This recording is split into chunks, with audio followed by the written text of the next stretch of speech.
All right, so today we're gonna dive into a head-to-head that's Okay. been getting a lot of attention lately, and that's Canik versus Glock. Ooh, yeah. And we've got a whole bunch of sources for this one. Right. We've got Reddit threads. I Yeah. mean, people are going at it on Reddit. They're very They've passionate. got articles that are, trying to kind of stay neutral. Sure. And then we got YouTube videos where people are getting really fired up about this whole debate. Yeah. But, that's what we're here for, right? Exactly. We don't want to tell you what to think. We Well, just want to give you all the information so you can make up your own mind. absolutely. Right? Yeah. So whether it's performance or reliability or value for your money, hmm whatever matters most to you, you're going to walk away from this deep dive knowing what to look for Yeah. and being able to make that decision for yourself. And it's amazing how Canik is really starting to challenge Glock's dominance in the market. I know it's really interesting to see them come on so strong, especially when you consider like how long Glock has been the kind of the king of the hill. Right. But Canik is really making a name for themselves, and I think a lot of it has to do with their price point, right? Yeah, definitely price is a big factor. They're coming in with some really aggressive pricing, especially for people who are maybe, on a budget or just getting started, Mhm. and they're not ready to, shell out a ton of cash. Right. And they're not just cheap. They're actually packing in a lot of features, too. Oh, yeah. Like, if you compare the Canik TP9 SF Elite to the Glock 19, you'll see the Canik comes with a lot more goodies right out of the box. Absolutely. Like, even just looking at what comes in the case, like Oh, yeah. holsters and extra magazines and speed loaders. Right. I mean, it's like they're giving you everything you need to get started. It's a really good value proposition. Absolutely. Especially for people who are new to handguns and they don't want to have to go out and buy all that stuff separately. Yeah, it's like a one-stop shop. Exactly. But that being said, we've got to talk about reliability because that's a huge concern Oh, yeah, that's a big one. when it comes to firearms. And Glock has this reputation, right? Legendary. I mean, their reliability is legendary. It's almost synonymous with the brand at this point. Yeah, especially with their history with law enforcement and military. But that track record speaks for itself, right? Yeah, If they're it was- trusting their lives to Glocks, that says something. Yeah, you see those Glocks out in the field and you know they're going to work. Absolutely. One of the YouTube videos we watched, the guy just said straight up, Glocks, they figured it out, right? Yeah, they just work. It's like they've perfected the formula. Exactly. But does that make you wonder if maybe Glock is getting a little complacent? Ooh, that's a good question. If Canik can come in and offer comparable reliability at a lower price point, is that going to force Glock to step up their game? It'll be interesting to see that it all plays out. It definitely will. And, Canik's reliability has been improving for sure, It has. but they don't have those decades of, battle testing that Glock has. Right. They're still relatively new to the game. Exactly. So I think that's why some people are still a little hesitant. Sure. They're not quite sure if Canik can truly match Glock's track record. Especially when you see some of those Reddit comments about, Oh, yeah. certain Canik models needing recoil spring swaps or things like that. Mm-hmm. It makes you wonder, is that going to be an issue down the line? Right, as the guns get older and they see more use. Exactly. So I think for someone who's prioritizing reliability above all else, Yeah. especially if they're carrying for self-defense, Right. Glock's track record might still give them a little more peace of mind. I think that's fair. Yeah. Until we have more long-term data on Canik's reliability, Right. it's hard to say for sure how they'll hold up over time. Okay, so let's move on to an area where Canik seems to be really winning people over. Okay. And that's triggers. Yeah, the triggers. Let's talk about these punit triggers. I know, it's like they've discovered some secret formula. Serious. I mean, I'm seeing comments like buttery smooth and miles ahead. Mm-hmm. It seems like they've really figured out how to make a nice trigger. And that smooth light trigger pull can really make a difference in your accuracy. Oh, absolutely. Especially for target shooting. Right. Or competition. Yeah, if you're trying to squeeze every bit of precision out of your shots. Exactly. But one of the YouTube videos we watched brought up a really interesting point. Okay. Some people actually prefer a heavier trigger pull. Really? Yeah, especially for self-defense situations. Interesting. Because they feel like it adds an extra layer of safety. I see. It prevents accidental discharges. That makes sense. So that's something to consider too, right? Yeah, it's a trade-off. It is. You have to decide what's more important to you, that light, crisp trigger pull Right. or that extra bit of safety. And there's actually this kind of crazy moment in one of the YouTube videos we watched where Oh. the host is demonstrating how light the Canik trigger is, Yeah. and he accidentally discharges the gun. Oh, wow.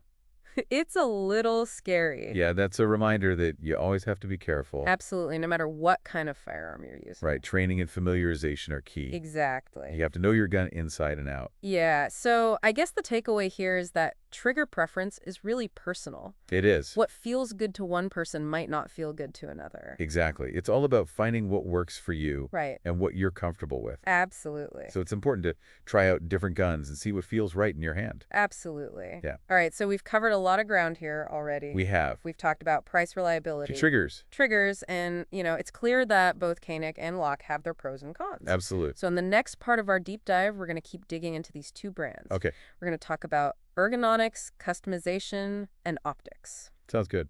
So stay tuned. We'll be right back after a quick break. And, another big thing to think about is ergonomics, how these guns actually feel in your hand. Oh, yeah. That's huge. I mean, that's got to be comfortable, right? Yeah, you're going to be shooting this thing, so... Especially if you're going to be shooting it a lot. Exactly. You don't want something that's awkward or uncomfortable to hold. Right. It's got to feel good in your hand. Yeah, it's got to fit you well. And everyone's hands are different, so... That's the thing. What works for one person might not work for another. Exactly, like grip angle and texture and the placement of the controls. Oh, yeah. All those little details can make a big difference. Huge difference. And we saw this in one of the YouTube videos we watched. Oh, yeah. The guy was really struggling with the shape of the Canik's trigger guard. Oh, really? Yeah, even though he liked the trigger pull itself. Interesting. He just couldn't get comfortable with the way the trigger guard felt in his hand. Huh. Well, it makes me wonder if maybe some of Canik's focus on ergonomics comes from being a newer company. Oh, that's an interesting thought. Maybe they've been able to look at what Block's been doing. Yeah, and see what works and what doesn't. Exactly, and maybe they've been able to make some improvements. Yeah, incorporate some of the latest thinking on ergonomics. And I mean, you see people modifying their blocks all the time to make them more comfortable. That's true. Like I saw this one Reddit comment where a guy was talking about stippling his Glock grip. Yeah, stippling's pretty popular. To make it more grippy. Right, because some people find the stock Glock grip to be a little slippery. Yeah, especially when their hands are sweaty. Yeah, exactly. So it seems like Canik might be hitting the mark for a wider range of hand sizes right out of the box. Yeah, it's possible. That's interesting. Yeah. Okay, so let's talk about customization, because this is another area where Glock has a big advantage. Oh, yeah, the aftermarket support for blocks is massive. I mean, you can find anything you want for a block. Seriously. Anything trigger sights, magwells. Barrels, you name it. I mean, it's mind-boggling. And that's one of the reasons why blocks are so popular. Absolutely. People love being able to personalize their guns. Yeah, make it their own. Exactly. But one of the YouTube reviewers pointed out this kind of funny thing. What's that? He said that a lot of times you have to modify a Glock extensively to get the same features that come standard on a Canik. Interesting. Like, for example, optics-ready slides. Oh, yeah. A lot of Caniks come with optics cuts right out of the box. Yeah, whereas with Glock, you often have to buy a special MOS version or... Right, or have your slide milled. Yeah, exactly. Which can add a lot of cost. It's almost backwards, right? Yeah, it is kind of ironic. But it shows you how Canik is really trying to appeal to shooters who want a gun that's ready to go right out of the box. They're definitely going for that more modern approach. Yeah, I think they're really onto something. They are. Okay, but is there a downside to all this aftermarket customization? Well, there could be. Like, I saw this one Reddit comment where a guy was saying that he was worried about reliability issues. Oh, yeah, that's a valid concern. If you start swapping out parts... Yeah, you gotta be careful. is it going to affect how the gun functions? Exactly, because all those parts are designed to work together. Right. So if you start changing things, you could potentially throw things off. And, especially if you're relying on this gun for self-defense. Oh, absolutely. You don't want any surprises. No, you want to know that your gun is going to work when you need it. So I guess the takeaway here is that if you're going to customize your clock, Yep. make sure you do your research, Right. use quality parts, Yeah. and maybe even consult with the gunsmith. Yeah, a good gunsmith can make sure everything is installed correctly. And that it's going to function reliably. Exactly. Okay, so let's talk about a feature that's becoming increasingly popular on pistols, and that's optics. Oh, yeah, red dot sights are all the rage these days. They are, and Canik seems to be really embracing this trend. A lot of their guns come optics ready. Yeah, I mean, in that YouTube video we watched, the guy was comparing a standard Canik to a Glock, and you had to get like a specific MOS version of the Glock to even be able to mount an optic. Whereas the Canik just came ready to go. It's like they're ahead of the curve on this one. Yeah, they are. And even on the Glock subreddit. Really? I saw this one comment where a guy was praising Canik for including a co-witness capability. Oh, yeah, that's a nice feature. With their optic cuts. Yeah, so you can still use your iron sights. Even if your optic fails. Exactly, which is a big deal for a lot of people. Yeah, especially if you're using your gun for self-defense or duty use. Absolutely, you don't want to be caught without a way to aim your gun. So it seems like Canik is really putting a lot of thought into these modern features. They are. They're really innovating. Yeah, I'm impressed. Me too. All right, so we've covered a lot of ground here They today. have. We've talked about price reliability, triggers, ergonomics, customization, optics. Yeah, we've really gone in depth. And it's clear that both Canik and Glock have a lot to offer, They do. They're both great guns in their own right. but ultimately the choice is yours. Absolutely. It depends on your individual needs and preferences. So what do you think, what are your final thoughts on this whole Canik versus Glock debate? Well, I think it's great to see some competition in the market. Yeah. It's going to force both companies to keep pushing the envelope. And ultimately that's going to benefit the consumer. Exactly. We're going to see better guns at better prices. I think you're right. So I'm excited to see what the future holds for both Canik and Glock. Me too. Yeah, this is going to be an interesting one to watch. Definitely. All right. Well, that's all the time we have for today, but we've only scratched the surface of this topic. Right. There's a lot more to be explored. So we encourage you to do your own research, check out those Reddit threads. Yeah, watch those YouTube videos. Go try out both brands at the range, see what feels good in your hand. Exactly. Form your own opinion. And most importantly, be safe.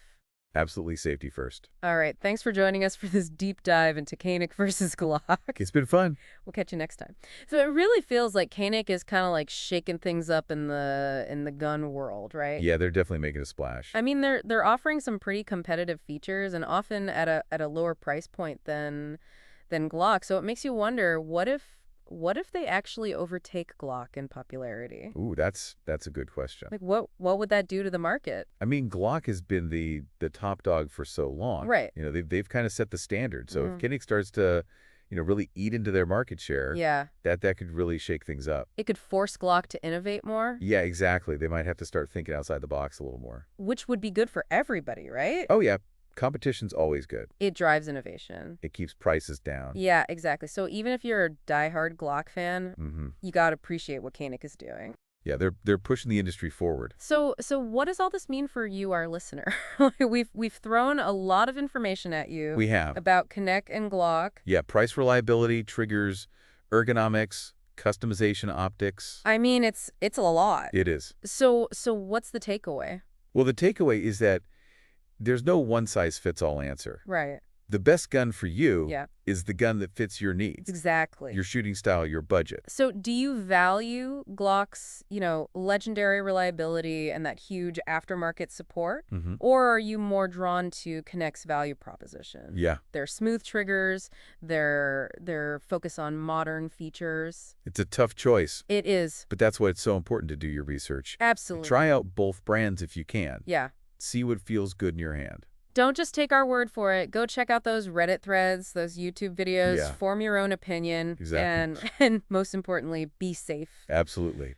Responsible gun ownership goes beyond just choosing the right firearm. Yes. It's about training safe storage Yeah, and a commitment to using your firearm safely and ethically. couldn't agree more. All right, so that's going to wrap it up for this deep dive into Canik versus Glock. It's been a good one. We hope you found it informative. Yeah.